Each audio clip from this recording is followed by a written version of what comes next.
Hi, I'm JoJo. Welcome to my new podcast. I decided to start this podcast to help others see how to change their reality, how to take their pain and turn it into power. This past year, I have been through a huge, magical, spiritual journey that I was initiated on, if you will, when my husband passed away in 2022. I started an Instagram account after COVID had taken a lot of people out of downtown Pittsburgh, where I was living at the time. And I had so many favorite restaurants, and I didn't want them to, go to the wayside. So I started this Instagram account. That was the original purpose, was just to get people to start going to these restaurants.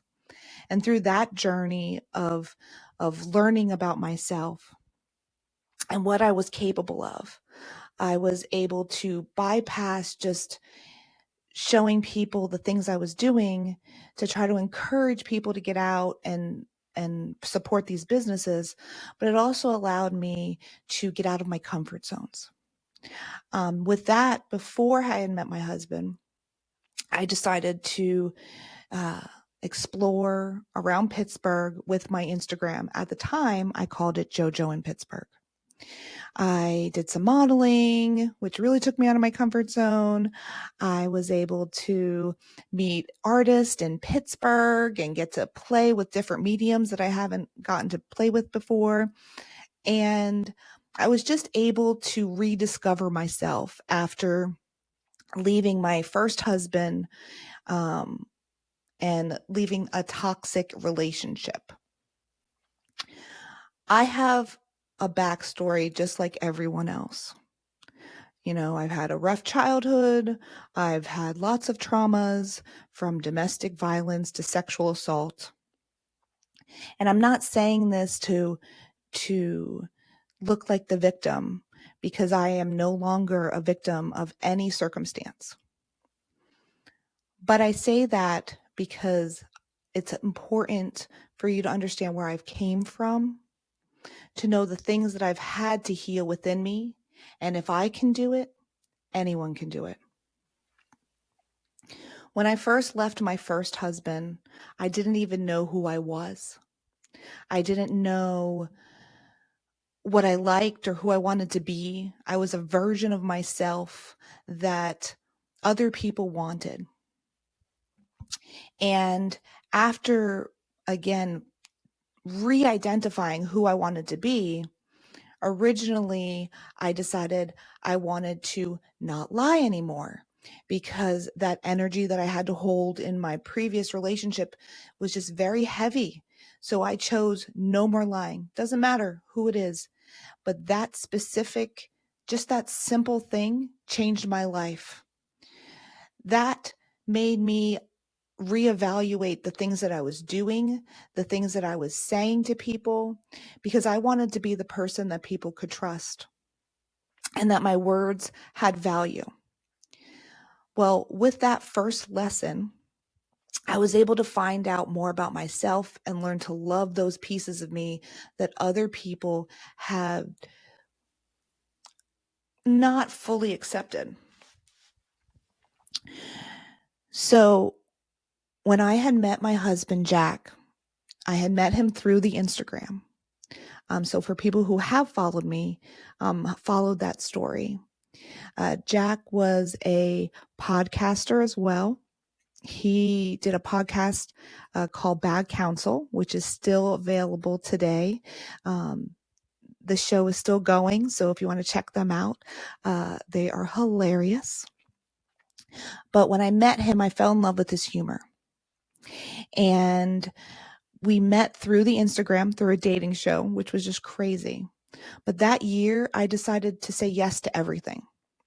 Little do I know that took me all the way to the South, from Pittsburgh to Florida. And I moved in with Jack after we had met. We fell deeply in love. I knew that if there was anyone that was going to accept me for all of me, it was going to be this man. And he showed me a totally different kind of love, one that had safe spaces for each other with no judgment and only love and support. Well, after we moved in together, and about 6 months later, we thought he needed a knee surgery. So we ended up getting married so I could put him on my health insurance. And the next month, we found out he had cancer, and it was throughout his entire body. It was devastating, to say the least. The next 4 months were an emotional and physical roller coaster. From him being the strongest man I've ever met to being completely dependent on me for every type of care. It broke my heart to see this man change so drastically in such a short period of time. However, I never wanted him to ever feel that he was lacking in any way that I could control. So the whole time of his care, I made sure that he had everything he could possibly ask for.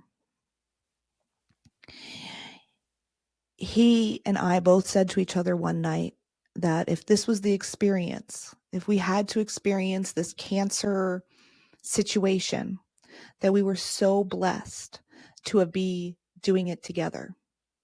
For I believe that the universe always sends us where we need to be. And even though Jack and I had exactly 365 days, and I am not joking, we moved in together on August 12th, and he passed away on August 11th. The craziest synchronicities throughout our entire relationship. And we were just both blessed that we were able to even have that year together, than to not have it. Before he died, I really didn't know how I was going to be. I thought my world was going to end. At one point, I cursed God and told him if this is what he wanted for me, then why did he do this? And honestly, I felt that it was all a test at the end, because after Jack died, there was so many magical moments. And I have to tell you all that love never dies. It only transcends or transforms.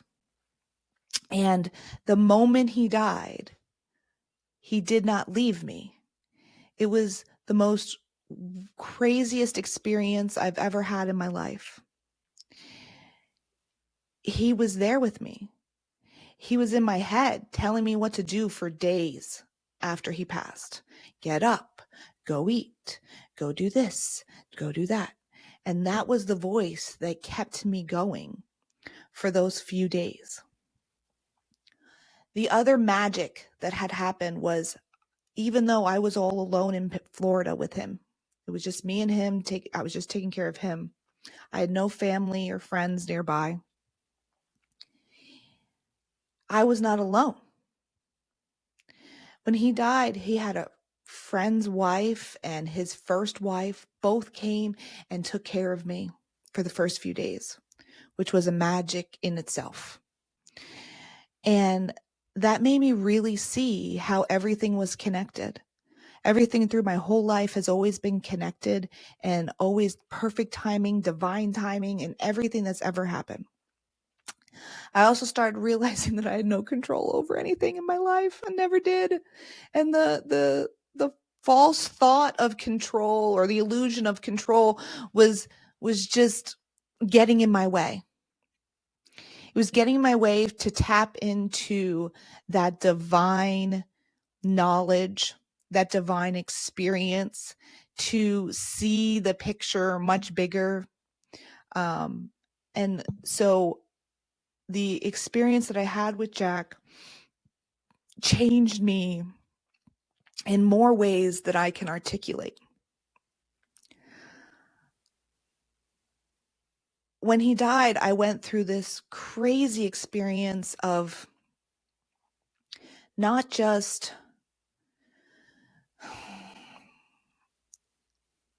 not just having to grieve for the loss of him. All that love I had for him was still inside me, but I had nowhere to put it, and I didn't know what to do with it. I would have days where I couldn't control my own emotions. I had to not work. That was one of the biggest issues I had because my brain wasn't really working correctly. And due to the job I had to not work for many months. But that time allowed me to dive into every bit of my emotions and my thoughts and my healing. And I got to, thankfully, the universe was able to bless me with the opportunity to do so. But myself, I had to give myself permission to be able to accept that gift. Because at first, that gift felt very uncomfortable. I've never not worked for my mental health ever. You know, I was physically okay, so I couldn't understand why I couldn't get my brain to work. So it was frustrating, but once I accepted it, that gift allowed me so many more gifts to unfold. I was also thrown into an awakening process, which I didn't even quite understand. My brain was stripped free of all the karma and belief systems that I had that were holding me back. All of the ones that stood in the way of my happiness, that money means anything, that the way you dress means anything, that what people think means anything. And I didn't know how to place it all together at the time.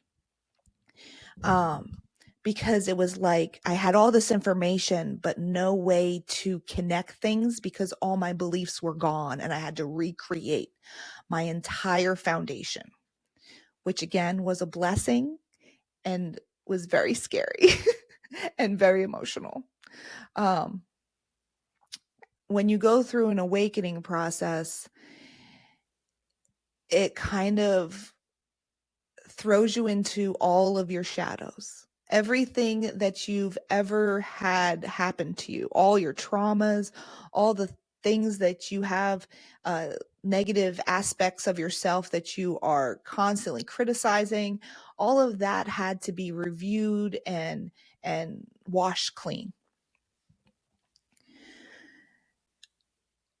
Also, during this whole experience, so I'm dealing with grief and I'm dealing with an awakening, and then I get this crazy intuition. My psychic, I've always been a little gifted when it came to psychic gifts and intuition. However, I blocked it most of my life, or I ignored it, because of course at the time, most of the people that I knew, I thought it was weird. And I didn't want to accept that part of me, not fully at the time. But because of having to go through the awakening, it forced me to reevaluate where I get information and how I get information and how to best use the gifts that the universe has given me. So during this, I was getting downloads of information from the universe, wisdom that I knew was not from me directly. And that was very confusing. But the thing that really kicked it all off, and you guys are going to lose your mind because I lost my mind when this happened, is Jack came to me in a vision and said, I'm coming back. And in the vision, it said 18 and a W. And I said, 18 weeks? I'm not going to be ready in freaking 18 weeks. There's no freaking way. And even if you are, what the heck does that even mean? Like, I was like, I don't want you here. That's pain. Like, in order for you to come back, you have to receive some kind of pain. And I was like, no, I don't want that. We went through all that already. Like, you're free. I don't want you to come back just for me. And so as I contemplated those thoughts that day, I have a friend of mine who's a psychic as well. And she came with the same vision that he went to her and said that he was coming back. And I couldn't understand what that meant. So the first day I was mad. The second day I said to him, I said, all right, I guess you know more than I do at this point. So if you're coming back, I will do my best to get as healthy as I can, as fast as I can. But I figured the W was upside down and I had 18 months. So I was like, okay, I can do 18 months. 18 months sounds reasonable. So I dived in. I did as much as I could to heal. I went to an acupuncturist. I did Reiki. I did hypnotherapy. I did all of the alternative wellness stuff you can do. I dived more into my tarot card reading, and I've dived into a lot of other modalities to better understand myself. And then he had me on all a journey of looking up quantum entanglement, quantum physics, and space, and all these other weird things that just were popping into my head. So as I'm going through all this, I felt like I was going crazy for a while.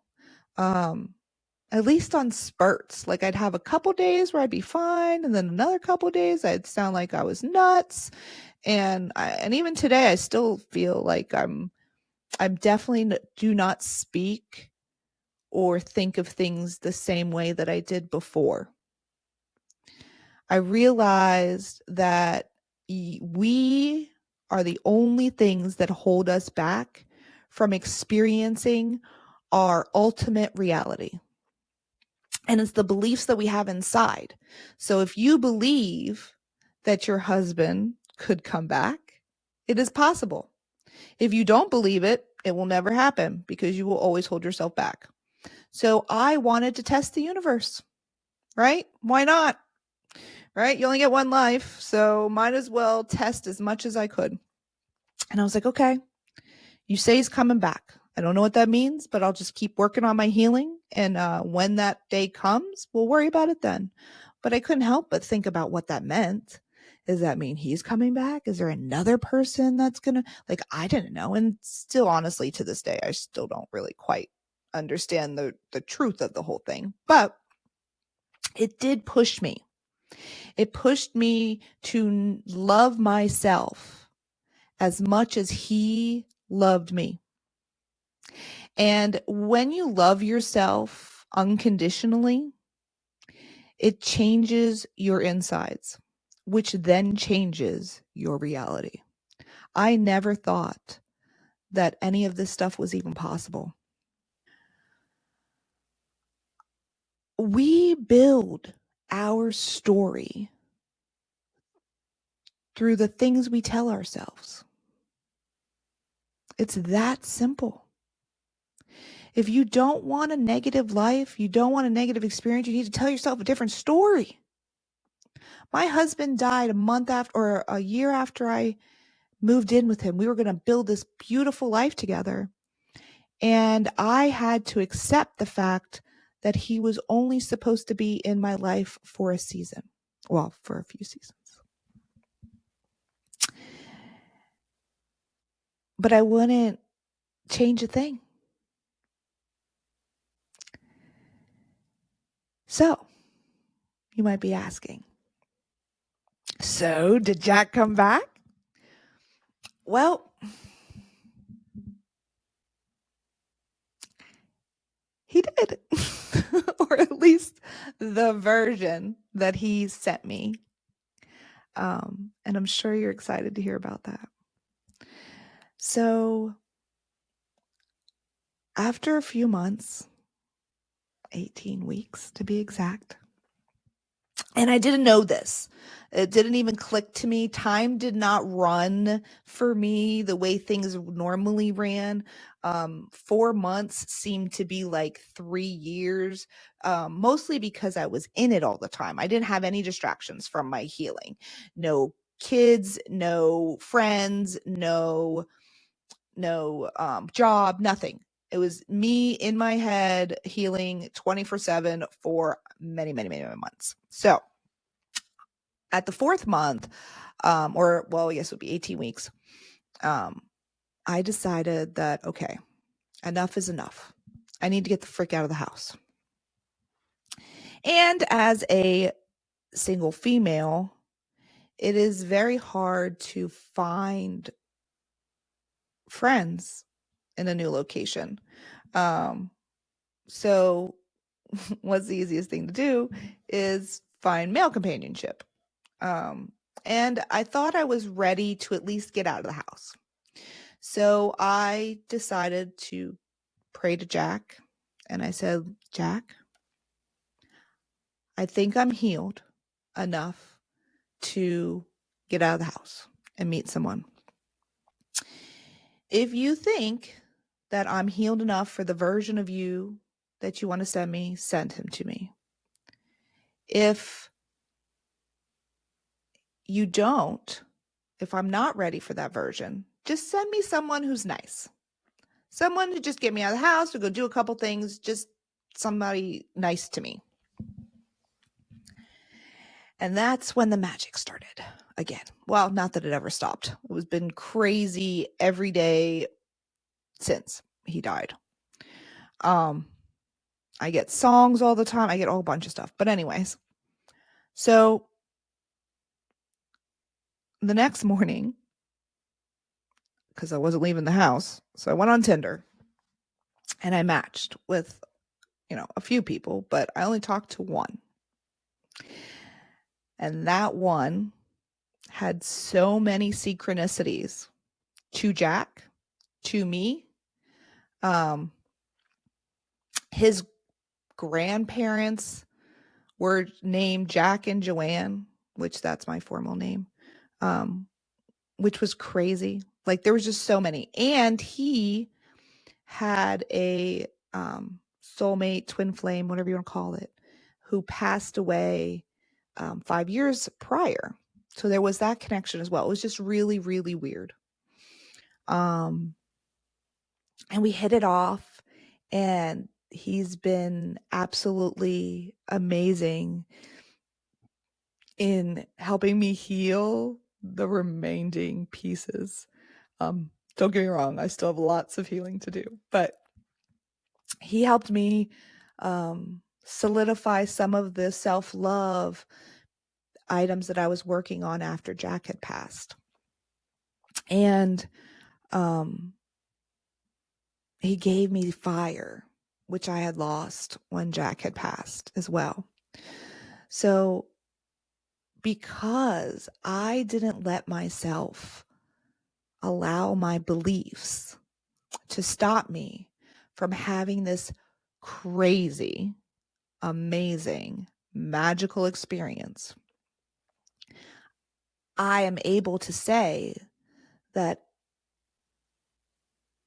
whether I created, he created, we created it, it happened. And it's because I didn't allow myself to be blocked, as well as many other things.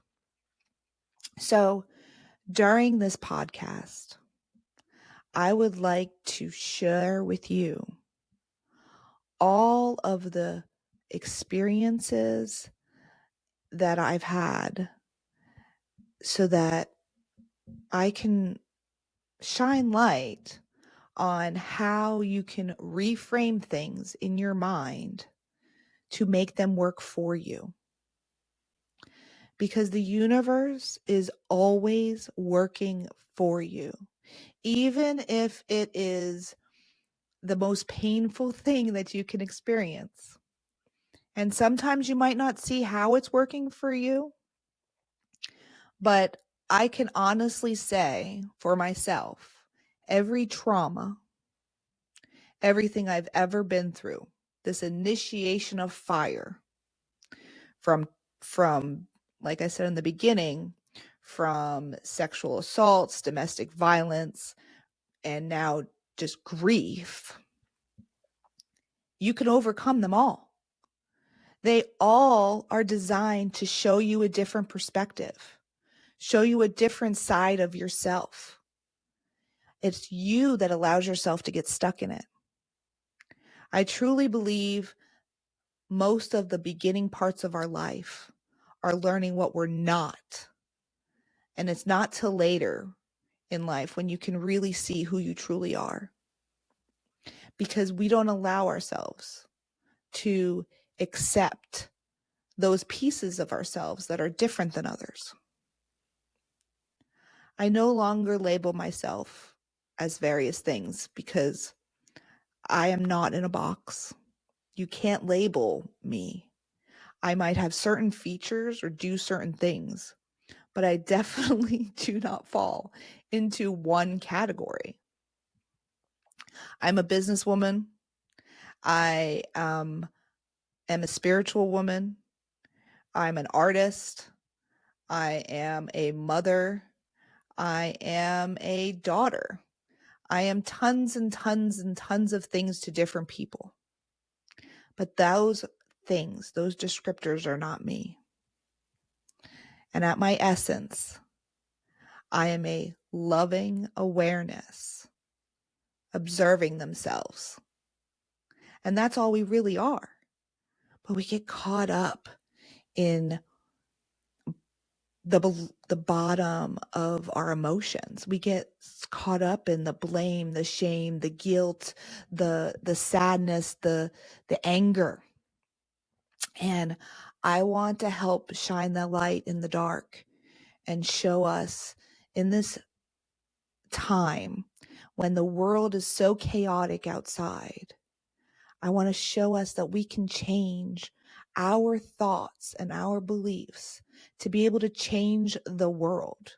Because this event, even though it only happened, the experience itself only happened to me, it's had ripple effects on other people and changed their life for the greater good, because they are able to see the world in a different perspective.